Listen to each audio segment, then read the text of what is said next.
Chris is our Parks and Rec Commissioner, and he has a update on the Sandbar Park Restaurant Tavern Building and the October 23rd sealed bid opening that just happened 2 weeks ago. So Chris, the podium is yours.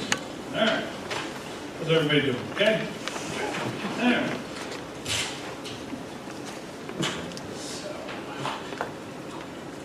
As Supervisor just mentioned, I'm going to give an update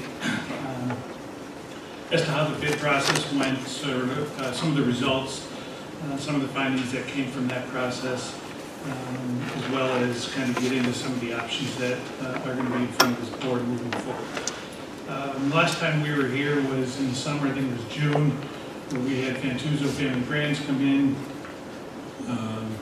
where they kind of gave a brief overview to the board of their vision and their what they think from a restaurant standpoint, from a design standpoint for Sandbar Park.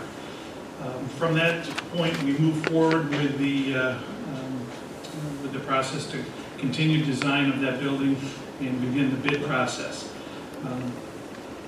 All along through this entire sort of time frame of Sandbar Park and the restaurant and the old restaurant going away in the process of going out with the expression of interest, et cetera, and trying to select a restaurateur to build a new restaurant. The Toms obviously invested quite a bit from a financial standpoint towards the creation of, or the design of a restaurant at that site. Roughly around $132,000 so far has been spent.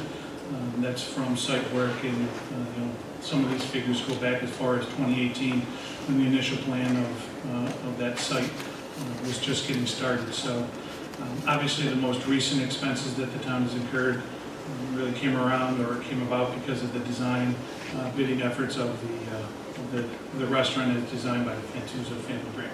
So obviously from a town standpoint there's been a significant financial interest in getting this process continued.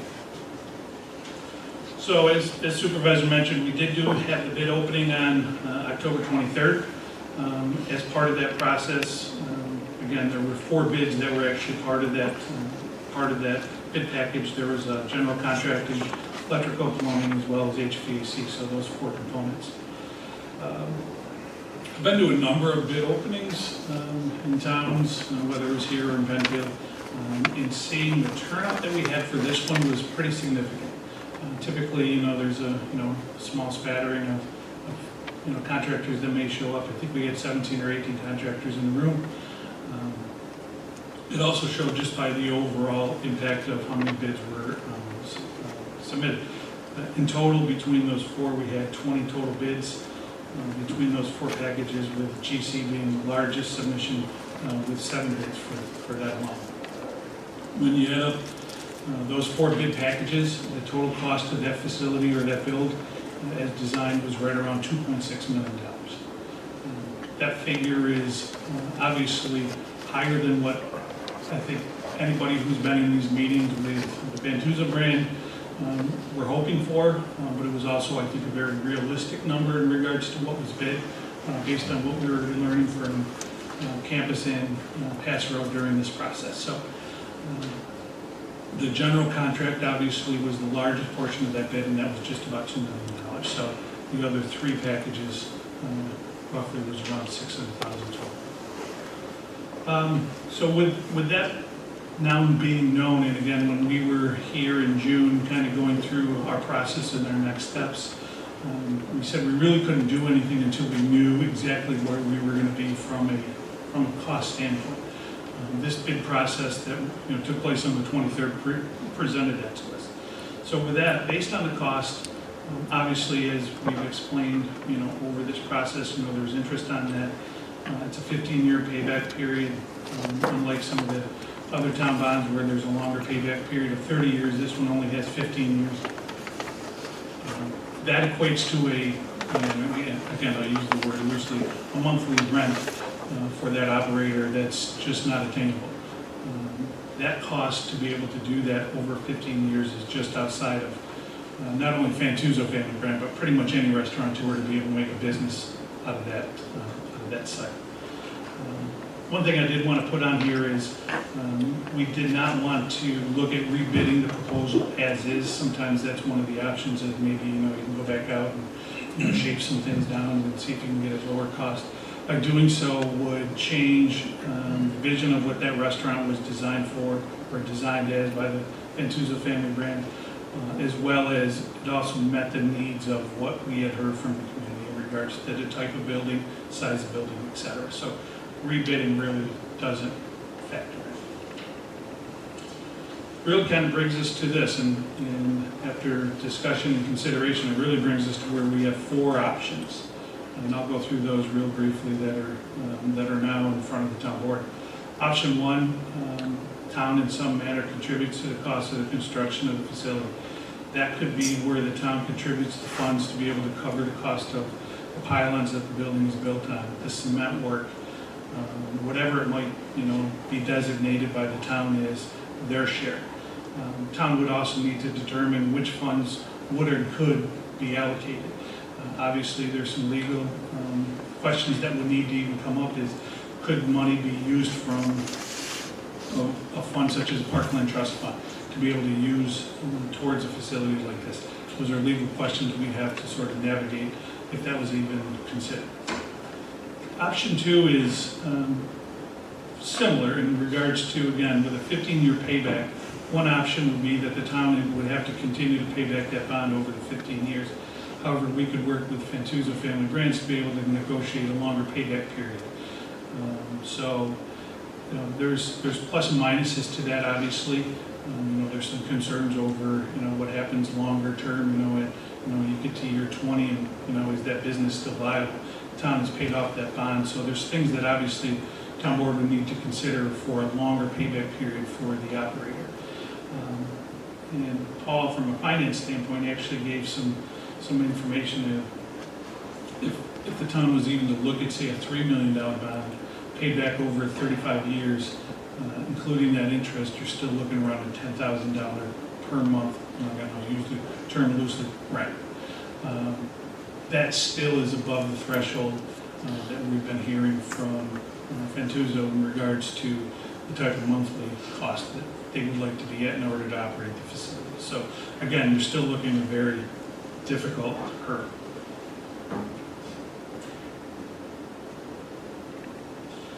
Option 3, I put on here just because I know there's been some questions on this, and I've been asked directly about this in the past, so I figured we might as well put it on here, and I can explain real briefly why, truthfully, it's really not much of an option, but at least to give some clarity. Could the town sell the piece of property, in other words, where the building actually sits, to a private entity to be able to build a facility at a lower cost? Obviously, from a municipality standpoint, our costs are a little bit higher when you factor in things like prevailing wage rate, et cetera. But in this option, it would be extremely difficult. Just a few factors that I threw in the slide. One, because of that property being designated as a park, we'd have to go through what's called parkland alienation. If you recall, we did have to go through that as part of the Lake Road movement. That process alone is lengthy, and it's not a guarantee that it would ever be approved. The other real factor with that is the state requires that basically you have for every acre, for every the amount of property that would be taken away from parkland, you need to add it or plus. So you need to have a net sum 0. So if you're going to take an acre away, you've got to add at least an acre plus. And again, from that location, we don't have that ability. Not to mention just the other things that would go into it now that changes the designation in regards to the operator, in regards to the taxes that would be incurred by them. Plus, we also don't even know how the state would react to the fact that we just use state grant funds to be able to fill that area in as part of the READY grant. So now would we be on the hook to repay those back to the state? So obviously option 3 brings a whole nother level of questions that I don't think the town is interested in going down, nor do I even see a way that it's possible. Fourth option, obviously, is the one that I don't think anybody really wants to go down, but it's it's becoming more and more of a reality for us as we go through this process, which again, we've been very diligent in saying that we do, is that the town doesn't move forward with the restaurant as designed. Now, I've had some discussions with people in, recent weeks of, if the town doesn't have a restaurant, or, are we just gonna have a, open space? One thing that we have, I'll say, committed to is looking at, basically not, turning over every stone that we possibly can, look at every option that's available. We may not have a facility down there that is as designed currently from, with Fantuza, but, maybe there's something more we can do from a seasonal standpoint, whether it's an ice cream shack or a seasonal operation. One thing that we've talked about, especially after we had our event down there this past summer, is having food trucks on a regular rotating basis. So there's options available to us if it's not a, what I'll say, a structure.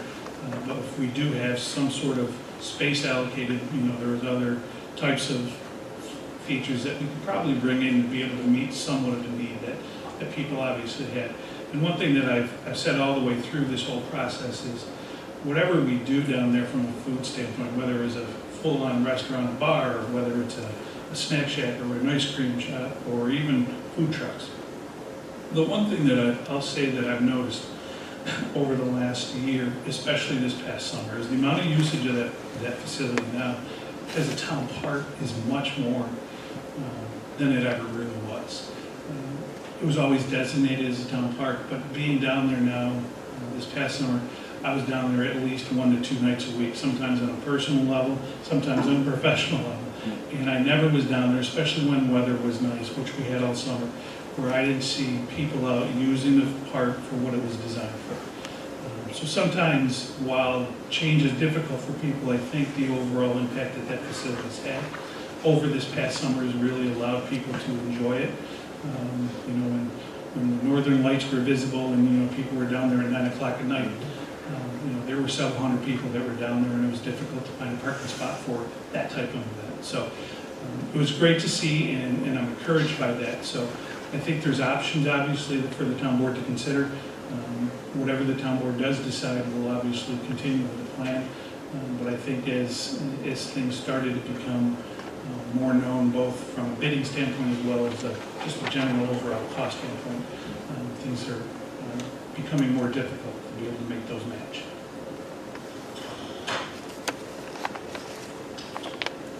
There you go. The 2.5 million, did that include the restaurateur's actual build out? No. So that basically is to get you the building, Right. The HVAC, the plumbing, electrical. Electric. That doesn't include what they would have to put in regards to booths and tables and bar and. And I'm sure they evaluated that and given the 2.5 million. So yeah, there's additional costs for them. Pretty easy to come to. It's too bad. Personally, I'm not in favor of spending taxpayer dollars.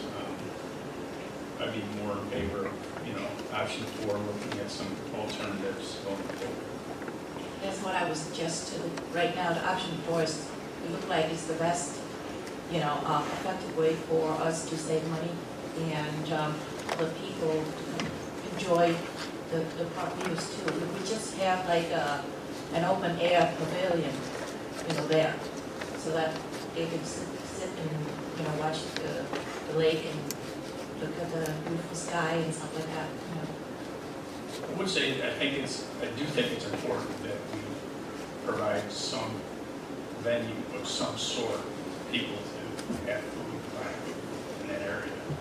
Yeah, We have to be creative. Yeah, I was just gonna say, we've gone down this path, so to speak, from the beginning, because that was our intent, Right. was to have that restaurant type of a bar facility there to replace the base. But I think now we're starting to see, and we've had discussions all along, knowing that this was always a possibility that, those bid numbers would come back. So we've started to have some internal discussions as to what are some of the options. Some are easier than others, some are cheaper than others. So Right. we'll have those, and I think as we kind of get into 25, we'll pick that back up and kind of see where we go. I really like the sound of some of the options in number 4, and I think it's a very realistic thing that we explored. And certainly something that into 2025 we can experiment with on a trial basis. We don't have any, we're not putting any pylons or anything else in there. We can just bring some people in and see how it goes. I do, however, want to thank the Fantuzzo brand, the Fantuzzo family for expressing the interest and in going down this path of exploration with us. I think it was a good process. It's one that I'm sorry didn't quite work out the way we all had envisioned, but I think we can still make it very good. I would agree with you, Betty. I had a conversation with Sam the other day, and it was a great conversation, and this whole entire time that we've worked with that group, between Sam, Kate, and his team, they've been very open to suggestions and opportunity. And, it was a real pleasure to kind of get to know them from a business standpoint, and you can see why they do so well from from an organization standpoint. They have a lot of vision. They really believe in what they do, and I will say, I think for Sam especially, this was something that he was very, very interested in doing. Sure. It is unfortunate that the cost, et cetera, that's the reality of it. We knew at some point we were going to be. He did not get this far by making bad business decisions. Thank you, Chris. I hope that the relationship that we built with Sam and Kayla over the last year plus, 2 years, maybe option 4 has something for them. So It's always